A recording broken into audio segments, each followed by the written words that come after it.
The Holy Spirit is not a desperate spirit wandering around to find any random person to indwell.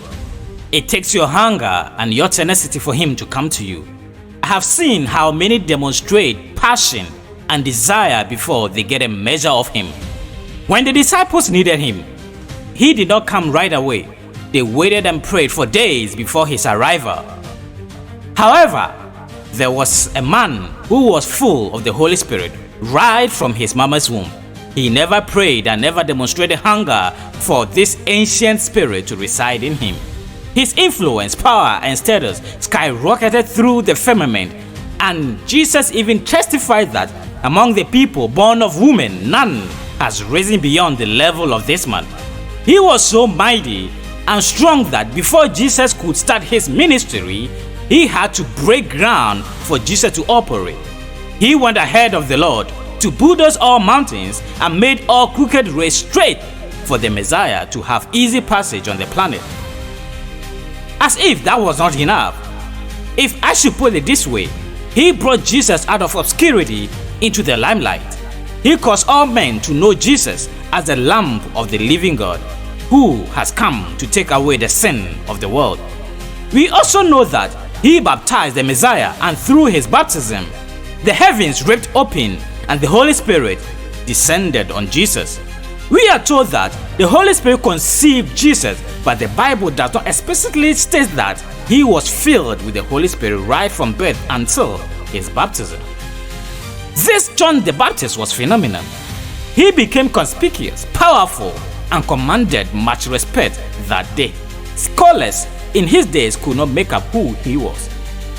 They sent messengers to ask this great man to tell them who he was. Men would always want to know whom you are when they see unexplainable patterns in your life. The messengers asked John the Baptist a direct question: "Are you the Messiah?" He said no. He was actually right on that. They asked him again, "Are you Elijah?" He said no. "Then who are you?" they asked. The answer he gave was not the whole truth. Woe unto you if you fail to know who you are. We know Jesus does not lie. He told us without missing words that John the Baptist is actually the Elijah who was to come before the Messiah. When John was asked, he said no, because he did not know that he was the prophesied Elijah. That is why he died like a chicken. If the man filled with the Holy Spirit from the womb also had the spirit of Elijah, then whatever Elijah did, John the Baptist could have done double. We know Elijah as a fireman who could call fire at any time. He burned soldiers with fire and their captains. Do not tell me the era of commanding fire to fall ended before Jesus' advent. Have you not read from the Bible that two disciples of Jesus at a point wanted his permission to call down fire to burn the whole village? If John the Baptist knew that the same spirit that was in Elijah was in him, would he have allowed the soldiers of Herod to arrest him in the first place? What prevented him to call down fire to consume them?